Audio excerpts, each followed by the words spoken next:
Hey Podheads, it's your Prince of Dorkness, Starbuck, and today we're going to talk about DC's Batman by Scott Snyder and Capullo Omnibus Volume 1. We're going to talk about why I think that these are some of the greatest Batman stories ever told, and we're going to talk about whether you're a new Omnibus collector, maybe a Marvel collector that's just starting to get into DC, or maybe you've only seen Batman in the movies. We're going to talk about whether or not this book is for you. So stick around, let's get it going. Hey Podheads. Like I said in the intro, today we're going to talk about the Batman by Snyder and Capullo Volume 1 Omnibus. First, I'd like to talk a little bit about the creators. Scott Snyder is a #1 New York Times bestselling author. He is one of the most critically acclaimed scribes in all of comics. His works include Batman, All-Star Batman, Batman Eternal, Superman Unchained, American Vampire, and Swamp Thing. If you haven't read Snyder's Swamp Thing run, you should absolutely do that too after the New 52. He has also been published in Zoetrope, Tin House, One Story, Epoch, Small Spiral Notebook, and other journals, and has a short story collection, Voodoo Heart, which was published by Dial Press. He teaches at Columbia University and Sarah Lawrence University and lives in New York. Capullo, as many of you I'm sure also know, is a self-taught illustrator and the artist on several best-selling and highly acclaimed Batman series for DC Comics.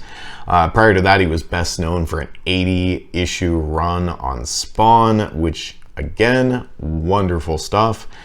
Other popular comics work includes Marvel Comics' X-Force and Quasar, as well as like a slew of one-shots that he's done. He's also the creator of The Creech, a sci-fi horror comic published by Image Comics. Greg has provided art for Blizzard Entertainment's World of Warcraft, contributed lead character designs for the award-winning HBO animated Spawn series, was the cover artist for many popular musical groups, including Korn and Disturbed, and worked behind the scenes on many projects ranging from toy design to video games for TMA. The best-selling Batman epic from the team that brought you Dark Knight's Metal starts here. In the first of two omnibus collections, acclaimed storytellers Scott Snyder and Capullo introduced the Caped Crusader to the Court of Owls, terrorized the whole Bat family with the Joker's faceless return in Death of the Family, and retells Batman's origin stories for a new generation during the pivotal Year Zero. With inks by Jonathan Glapion and Danny Mickey, and first appearances by James Tynion, Raphael Albuquerque, Becky Cloonan, Andy Kubert, Andy Clark, Jason Fabok, Jock, and more, this first volume collects Batman 0 through 33, number 23.2, and Batman Annual 1 through 2. The stories here comprise three major arcs. Written by Snyder, penciled by Capullo. They are The Court of Owls, Death of the Family, and 0 Year. The Court of Owls is a spectacular arc that delves into a dark Illuminati-like cabal that has been secretly running Gotham since the colonial era. It's a unique story that's full of conspiracies and turns and twists. Batman Death of the Family, written by Scott Snyder and drawn by Capullo, is one of the most visceral Batman stories of all time. It involves the return of the Joker, who's been away for a year and has set his sights on destroying the people closest to the Dark Knight. Previously, Joker had cut off his face and disappeared, claiming he would be reborn. The relationship between Batman and Joker is given new depth, and the Clown Prince of Crime is at his most deranged and unpredictable. This series of stories, so when DC launched the New 52, everything was started over. Everything was a fresh series, a fresh start for new readers. However, Batman was really like the one book that didn't change much. I think Batman and Green Lantern, if I remember right, because they were the two books that were selling. They were selling well, so there wasn't a whole lot of changes brought in. However, if you're a new reader, and especially if you're unfamiliar with the Batman mythos, this book is absolutely a wonderful place to start. It starts out with the Night of Owls, Court of Owls storyline is the first major arc. And I'll tell you, when reading this, originally I thought, oh my goodness, this is the story that they're gonna really break Batman. And I don't mean like Bane breaking Batman. I mean like his mind suffers through some horrific experiences in this story. And it also allows us to see kind of the two different sides of Batman that people really want to see. You get to see the crime-fighting vigilante that's out, taking care of the ne'er-do-wells, but you also get the Batman detective that so many of us love, the detective stories, the investigative stories.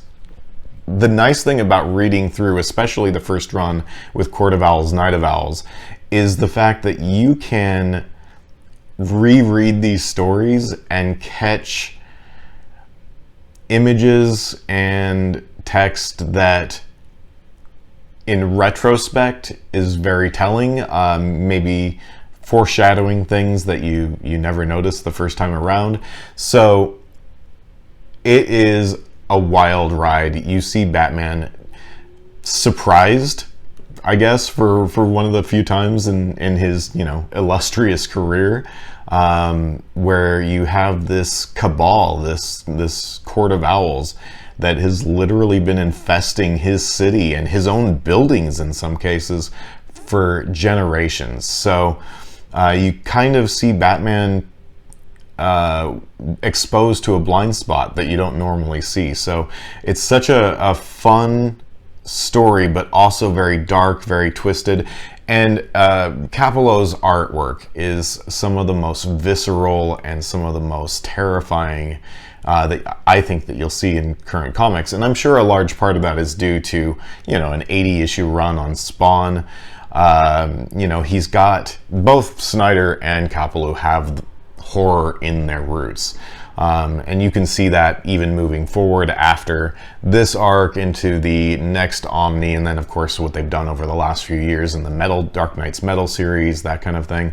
The grit, the grime, the horror, it's all there, it's all present, and it's a big part of the story.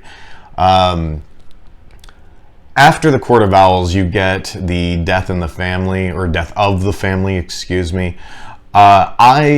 When this storyline first started, I was immediately hooked by the Joker stealing his face. If you don't understand that, it means you haven't read this. You need to start right away. After the Joker steals his face, and the storyline kind of continues on in this very detective style, it reminds me of the movie Seven from back in the 90s.